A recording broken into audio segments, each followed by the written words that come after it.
That's good. I'm coming here in all of my beautiful robe goodness. I wanted to come on here and just talk about becoming. I think we're all becoming somebody, but I don't think a lot of us have sat down and said, who am I becoming in this moment, in this season of my life? Understanding that when life happens, bad stuff happens, good stuff happens, it has the potential to deter you from who you thought you were becoming. We're all becoming something, but it's just a matter of who is that person? What does that person look like? How does that person act? What does that person believe and value? I specifically realized that I was not becoming the person I thought I wanted to be after I got divorced, because I started to hear the things that came out of my mouth, and I'm like, that's not you, Justice. You don't talk like that. You don't say those things. You don't think that way about people. But because of what I was going through, it was coming out of my heart. And there's a scripture that says, out of the abundance of the heart, the mouth speaks. But what that's saying is the things that are coming out of your mouth are in your heart.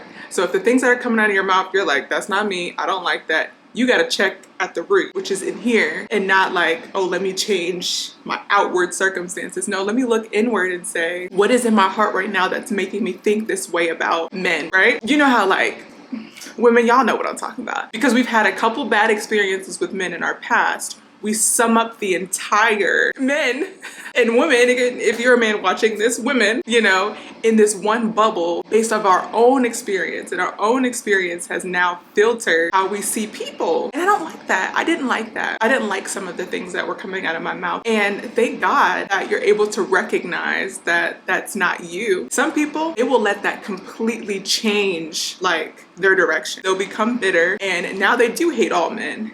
And now any man that tries to approach them or get into a relationship with them, they're like, I don't trust you. You got to come through this wall with a bulldozer because I don't like it. I don't trust you. Why you do that? I'm side-eyeing. And that's not a way to live. There's no peace in that. There's no joy in that. I didn't want to become bitter. I didn't want to become resentful and angry and hardening. You know what I'm saying? Like, I didn't want my heart to turn hard, because if you know anything about me, I'm a softie. And before I used to think of that as a negative thing, being a soft person, being a person who loves romance and love and people and is just warm and kind. And that's me at heart. I had to realize that what I have experienced, this divorce, it affected my heart. And that's ultimately what I'm saying here, is that the things that you experience in your life, whether it's a divorce, whether you lose a person that you love, you lose a job, or you lose friends, or traumatic things happen in your life, it affects your heart. And I began to pray to God against just the hardness that was coming over me in my heart. I had to accept the fact that every single day I will have to intentionally choose to step forward in the direction of the person that I want it to be. And also like have a vision for what that person looks like, who that woman is and how she shows up in the world and shows up in relationships and in her job and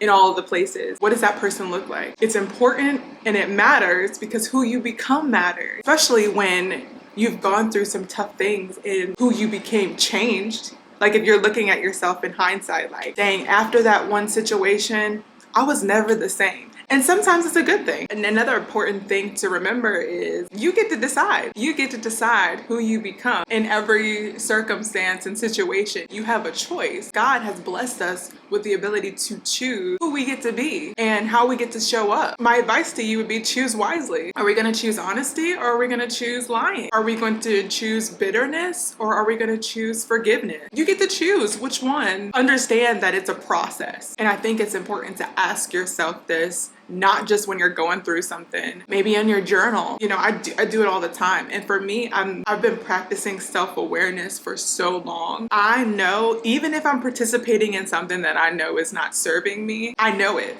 We know it. You know when you're doing something that you're not supposed to be doing, or you're doing something that is not aligned with the person that you want to be. Don't just be aware of it and continue forward. Ask yourself, is this the person that I want to be? If the answer is no, why am I deciding to continue to do things that don't align with the person that I want to be? I gotta take a sip on that. I also want to encourage you all to invite God into the process. He created you. He knew the intention when he created you of who he wanted you to be, who he wanted you to become along the journey. He knew that. So inviting him in the process, you are getting inside scoop, sis, on what you as an individual, as a unique individual, the moment that we invite God in and say, God, who did you create me to be? And then we read his word and we see the type of example that we had in Jesus, and we say, how can I align my life to be like this? We're not perfect, and we're not going to arrive to a place where we are perfect. It's a standard. For an example, Jesus was meek, right? That basically just means strength under pressure. That instead of clapping back and saying the things that you want to say, that you probably are justified in saying, you know what? If you don't have nothing nice to say, don't say anything. Don't even entertain it. But there's something that's in us that wants to be like, no, you're gonna hear this. No, it's doing that work, saying, this is how I am, God. Help me. Help me to become the person that you created me to be. Help me to become the woman that you intended. So like the creator of this remote intended for it to do what it's supposed to do on a TV.